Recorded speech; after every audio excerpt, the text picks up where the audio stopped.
Hey everybody. Uh, just came up with a crazy ass idea. Now, the grenade launcher, flare launcher that I have, it accepts actual buffer tubes for the stock. Now, it doesn't really kick that much, and I don't really need to shoulder it that often, so I came up with an idea. I had a few of these extra buffer tubes for my pistol lying around, just aluminum buffer tubes. So I figured instead of spending like money on these or this, I'd make my own. I cut it off long enough to where it'll go into the receiver, but also long enough so that I can fit this if I wanted to. Now, the idea behind it is I'm going to take that thread tape and fill these threads. I'm going to then build up a slight lip out of some clear tape to maybe go another 1/8 inch or so past the end of this so that it has a lip. So when I have this hot glued down and I put the resin in there, which I'm going to be dyeing with my ultra black paint. I mean, literally 2 drops of that was enough to turn 4 cups into just pure black. I mean, blacker than that. So I'm going to do like 1 drop of that in the resin and fill this up, let it cure, let it sit, and then I'm going to drill and tap this to accept one of those little mounts for a quick release. That way I have a quick release on the buttstock nub, so to speak. And that, I mean, I got these on sale. These I got from Midway USA. They were on sale. It was some big sale. They were $10.99 each. I got 6 because I have multiple AR pistols and I like having options. So I just sacrificed 1 aluminum one. I might be able to use this in another build, and you can guess what this might turn into if you are fancy. What do you guess this would be? Yeah, let's set that aside for later. But this is going to be built into a little butt nub, and I'll get back to you guys when completed. That way you can see it at the end. Okay, now, I mean, the black paint that I had apparently wasn't good anymore. So I tried, but it was a little flaky. It just kind of turned gray, I guess. But this is what I was talking about. Just a little bit past. I'll trim the outer edge down of this, but mainly the whole point is to get this so that this end is going to be holding that in place when it's inside, and then I'll be working on drilling and tapping this end to accept my little sling holder. So this should take a few hours, maybe even a day to cure, because this is going to be a thick one. And we've got 2.5 inches deep on there, but it is just an experiment. Don't know if it's gonna work or not, but hey, I've only got a few bucks in it, and a few bucks is better than saving tons of money. And I'm not going to get a little plastic 3D printed one that everybody's complaining is breaking. So the experiment continues. Well, there it is. There's the top plug. That's how. Now, when I did the overroll here, I made sure to go up over this part of the metal, and then when I taped it up high. That way, when it came to removing the thread protecting, I could go at it with my Dremel to get down to this metal lip, and then I used, of course I kept this castle nut on there so that when I was taking it off, it would act as a thread clearing tool and clear out the rest of the gunk in there. I'll be layering in a very thin layer of epoxy resin. I'm going to do a couple little drill holes in here and then layer in a little bit more resin to fill this gap, because this was the part that was touching the paper plate, and as soon as that cures, I'm going to go at it with some of my rust preventative spray and get that back to black. And then once that's all said and done, this is going to get drilled out all the way through.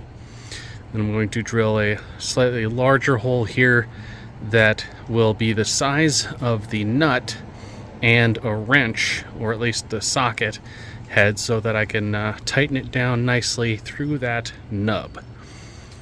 Then this will get threaded onto the grenade launcher, and I will have a sling swivel stud here, and I will have the other part of the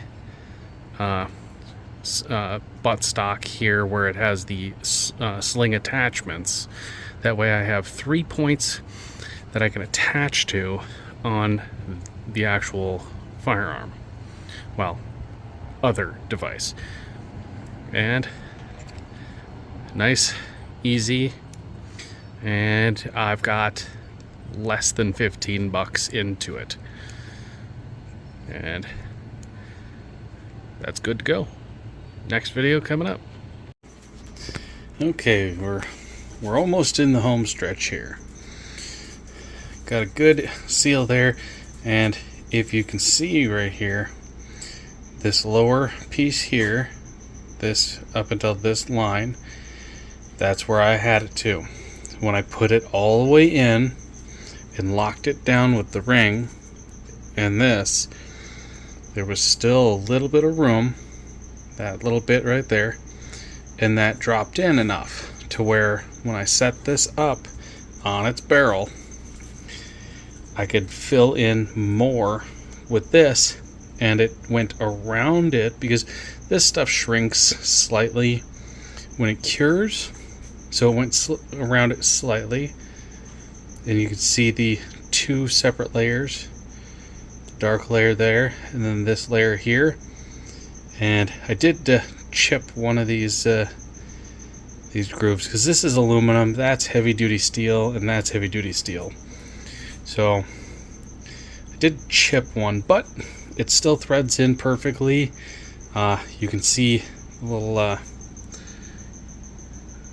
bolt head right there. That is from that down there. So now this will go, it'll screw in all the way to where this marking here, right here, is straight up and down. So no matter, I just screw this in as far as it goes, and it will always be locked in and level. I just have to center, find the exact center, and drill a hole, and then make a slightly bigger hole on this side, which I might be able to get away with using this as a center for it. But that's it. That's going to be the plug.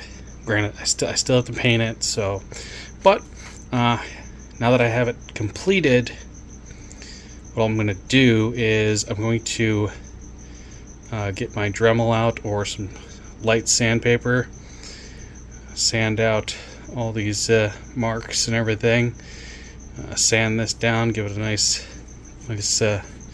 grippy bit, and then paint it up, and then do the drill out afterwards.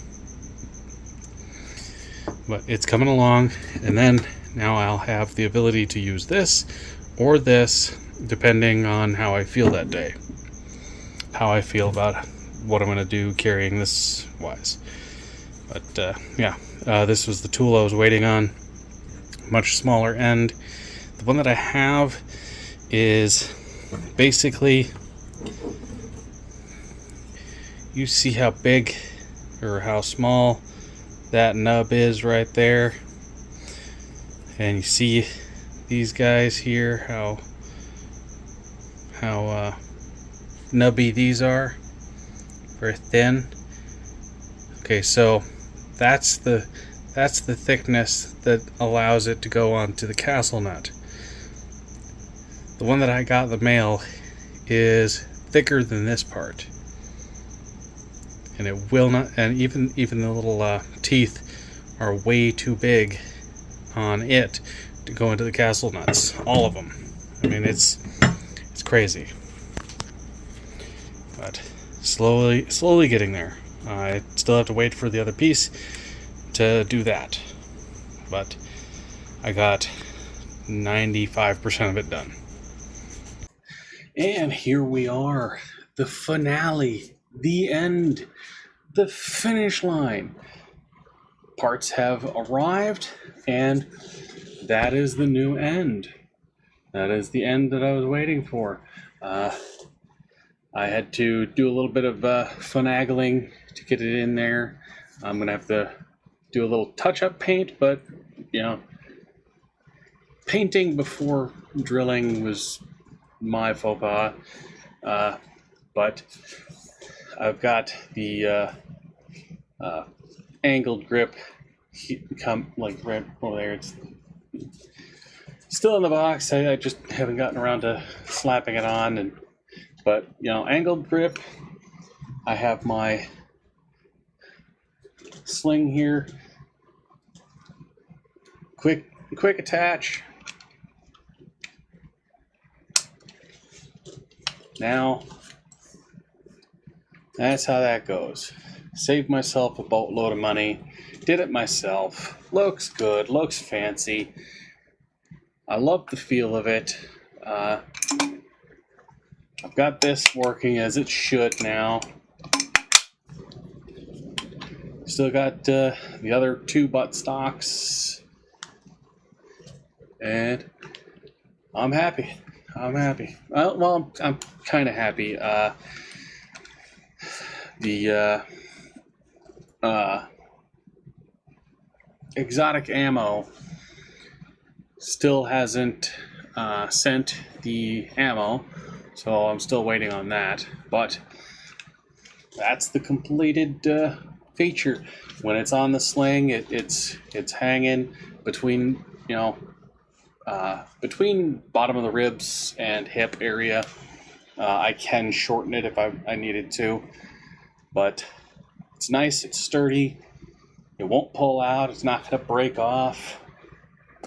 It's bolted straight through with a nice long bolt, and it doesn't really I used the exotic firearms ammunition. I popped a couple of those out in the desert, and there's not that much kick to it, so I don't need to shoulder it unless I really overpower it and forget to register it as a DD. Then I don't need that, but I'm not going to do that. I'm just going to use standard rounds, either purchase some or make some of my own, but 40 to 50 grain lifting charge, the rest in the actual charge itself, that's more than enough for me, especially for, 4th of July, New Year's tool. That's it. I mean, that's what we built towards. But in other news, the Jeep is gone. The Jeep traded it off. I had 36 people messaging me about it. I had at one point over 160 people had it saved in the marketplace, and I mean there was so many people just commenting on pictures of it, commenting on the posts of it, asking questions, people asking if I'll take this, that, or another. I had somebody offer me a Chevy Spark, another person offer me a Goldwing, some guy offered me a Harley Sportster or something. Another one was a Vulcan. Some guy was offering me two what was it? It's Banshees. He's offering me two Banshees. One needed carburetor work, and the other one ran fine. Another guy was offering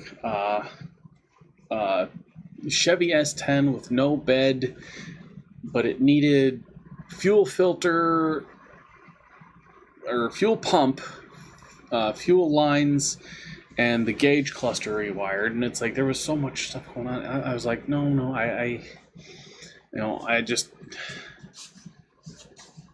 it's not interesting at the moment. I was looking for 4x4 truck, something small, something old, like a 60s, 70s, maybe 80s, truck. And then this guy messaged me, "You interested in a trade?" I was like, "Well, what do you got?" Well, what he had was pretty damn fancy, and it blew my mind. I was like, I hope this is real. Well, lo and behold, it was real. He said, "I'll be there by 9 o'clock. Well, it was like 8:30, and his wife messaged me saying, "Hey, we're running a little late. There was construction on the road." I mean, these people were coming from like 9 hours away, traveling 9 hours. I was like, this is one of those things. Like, what if they show up and rob me, steal the thing, whatever? Well, it's a older gentleman and his wife. They loved the Jeep. They wrecked theirs. Dude traded me an entire gun safe, guns, ammunition, gun cases, rifles, the whole shebang. He traded me a $3,000 scope. Not just a regular scope either. Night vision scope. The same scopes that the military uses. And he traded me a rifle that is used mainly by specific law enforcement agencies. I've got freaking boxes and boxes and boxes of ammo. I mean, I've got a full freaking safe of stuff. And he's like, "Take it all. I just want the Jeep." I mean, blew my mind. Just unloading it all, bringing it all into the house, getting it all set up, bolting the safe to the floor in the closet. I mean, I was blown away. I really was. Thousands of dollars worth of gear, and like, whoa. He drove the Jeep up onto his trailer and he left. I was like, I goosebumps. hair standing on end. Just blew me away. I mean, one rifle in there, $2,500. Other rifle in there, $3,500. Two $850 scopes, hundreds and hundreds and hundreds of dollars of ammo, and $2,800 safe.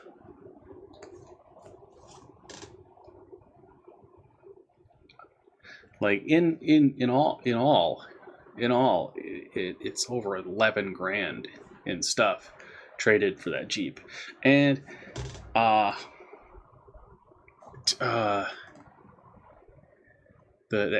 Carfax thing, they'll every now and then they'll send me a thing. Hey, your vehicle's worth this much. Do you want to sell it to us? And it's always like $950, $1,200. It's like, okay, I can get it. I can get the same damn Jeep, same year, make, model, same engine size, but buffed and polished, 15 grand, 10 grand. You can get them dented, dinged, and damaged on the marketplace between $3,000 and $8,000. I put mine in the middle. Well, I started high and then just slowly knocked it off until I found people that were interested. And here I sit. I lowered it all the way down to $3,500, and I ended up getting 11 grand in trade. Can't beat that. Can't beat that. And all the naysayers, it's not worth that. It's not worth it. Dude, if the dude I talked to about his truck traded me and then put it up for sale himself, he would have gotten the deal. He would have been able to take all that stuff and sell it for more than what he had into the other truck. I'd have the truck I wanted. This guy would have the Jeep, and that person would have the money for what he wanted to do. So he lost out. But shit happens, I guess. I'm happy. I'm ecstatic. I mean, I got this all done. I got that all done. The Jeep's gone. Still waiting on exotic ammo. Still waiting. That's like 7 rounds. No. Yeah. Wait. I think it's 7 rounds of ammo that they still owe me, and that's like, it's like $100, because the ammo plus the other ammo that was supposed to come with this plus shipping, and it's like, dude, what the hell? Right now you're cutting into your own profit margin because now you have to pay for expedited this to get the materials in to make the stuff so that you can send it off to me, and that's going to cost you more money because you have to pay the what is that, hazmat stuff. You have to pay for the hazard shipping, and it's like, you paid hazard shipping but you forgot to put the ammo in. You didn't have to pay for that. You didn't, but you did, and now you got to pay again because you didn't put the ammo in. And it's like, congratulations, man, you kind of screwed yourself. You doubled down, and here we sit. But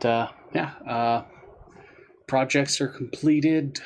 I've got less on my mind, and we can get this video out for you guys. And maybe you guys might do something similar. Maybe you'll be like, no, I'll just buy the plastic one on Amazon, or I'll buy one of these others. I'll look around, find it around. I just did this because, 1, I wanted to see if I could, and 2, I had the parts in time. It is what it is.